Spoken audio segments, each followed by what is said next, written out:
So CATIA V5, creating a bowling ball using Imagine Shape workbench.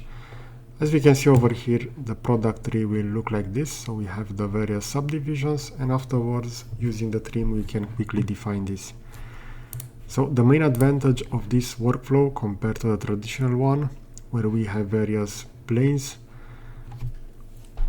and sketches defined within those planes, which are afterwards projected onto the surface of that sphere, it is really easier to work with Imagine Shape. So within my previous videos, I also addressed Boolean operations. This can also be a workflow to define various shapes where we have multiple part bodies. But let's take a look at Imagine Shape and what are the main advantages of this. So I will create a new part. Since we want to keep this within the same, let's say, dimensions, I'm going to make use of the Imagine Shape workbench. And before I will select anything, I have CATIA set up so that if I will select the reference, for example, X and Y, afterwards I will define the sphere primitive. This will be positioned directly over there, so within the origin. Now, to change the scale of this, I will go over here for the affinity. Afterwards, I will select all the elements and I will open the edition. We see that with the move plus control key, we can change the affinity on 3 axes, but I usually like to do it manually over here. So I will add 110 for each axis, so 110. This will be the base of the bowling ball. Now, to define the cutouts, I will select the same X and Y plane, and from the primitive dialog box, I will generate a cylinder. We're going to see that the orientation of the cylinder will be positioned like this. Therefore, since we are already within the affinity, I will go select all the elements, go within the edition, and for the X and Y, I will add 10 millimeters. While I'm going to keep the same value for the z-axis. Afterwards, I will go to translation and I will have this move 80 millimeters on the z-axis. As you can see, we're going to have the overlap between those two over here on a distance of 20 millimeters. Now, to define the other cutouts, we can start with a cylinder. So this will be subdivision surface 2. I can press Ctrl C and Ctrl V to have that copied over here within the part body. Afterwards, I will press space to open the tool palette. I will select all the elements associated with this cylinder, and using the translation, I will move this within the desired location. So, for example, like this, the distance was 25 millimeters. If you want to add specific numeric values, you can do that within the edition. So the edition works both for translation, rotation, and scaling to define exact values. Because usually Imagine Shape is not known for its parametric accuracy, since it combines this freeform modeling. I will also move this on the x-axis. As we can see, this will be 35, again to go for a round nominal value for that. And now, using the rotation, I will also have this slightly rotated. So we see that this will be the axis. I can slightly have that rotated. Afterwards, go over here and I will rotate this minus 15 degrees on the x-axis. And now I will also have it rotated on the other axis over here. And this will be minus 50. I will rotate this 20 on the x and minus 5 on the z-axis. So this will be the orientation of that second cylinder. Now, to define the cutout, I will have this translated on the z-axis. So I will move this slightly over there. As you can see, we have over here 70. So I will round this up to 80 on the z-axis. But as you can see, since I changed that edition, this was slightly moved to the back, so I will have that undo. I will have this as well undo. And I will just drag this on the z-axis. If I will hold down Control, we're going to see that I can have this snapped to 5 millimeters.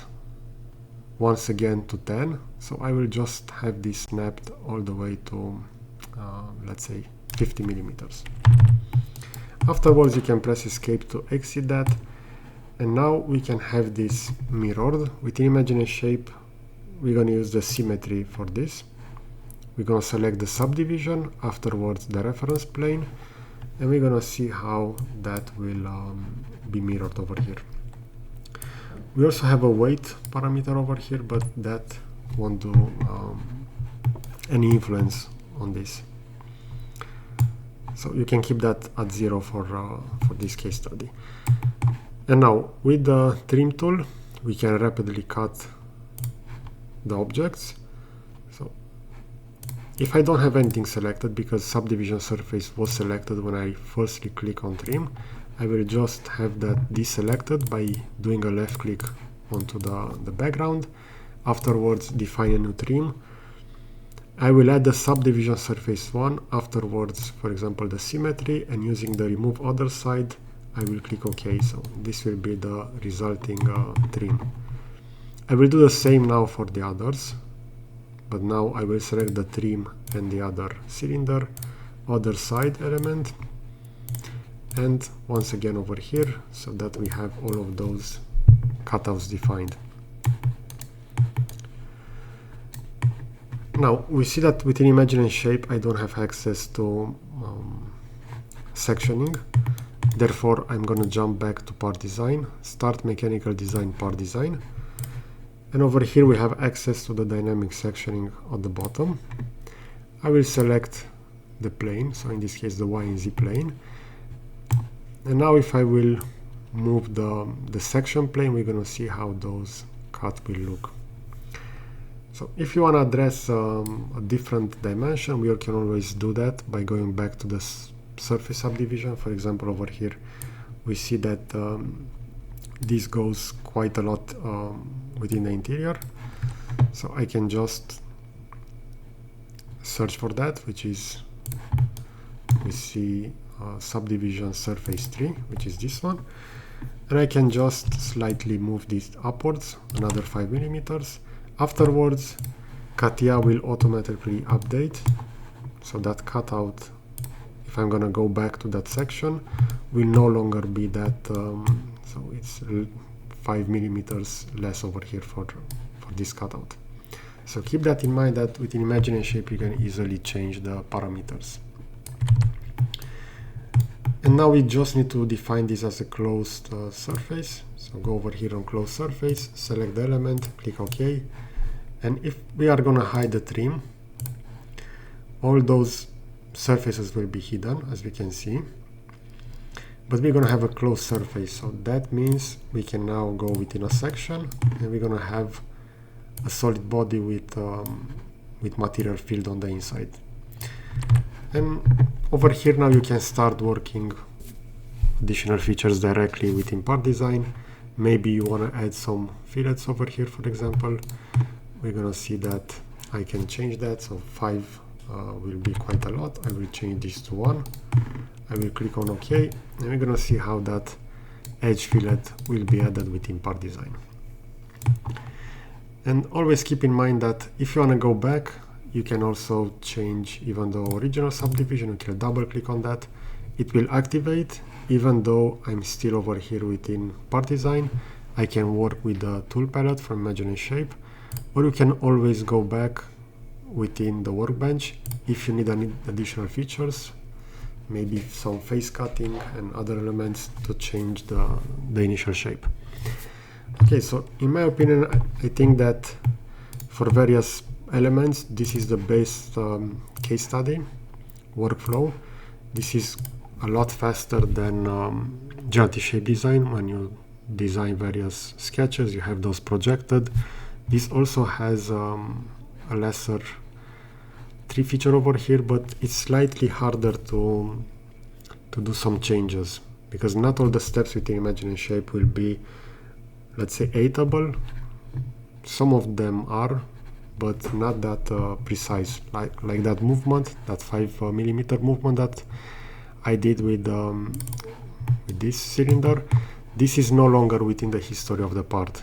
So if I want to do that again, I just have to go back and have it moved, since it won't be available within, let's say, the history of the product. Okay, so I hope that you find this kind of video useful. If you haven't worked with Imagine and Shape yet, I highly recommend that you give it a try. And this is a great example for a basic part. Okay, so I will position a similar video to the left. I will add the subscribe button to the right over here, and I will also put the CATIA V5 tips and tricks at the top over here, the playlist. So thanks for watching.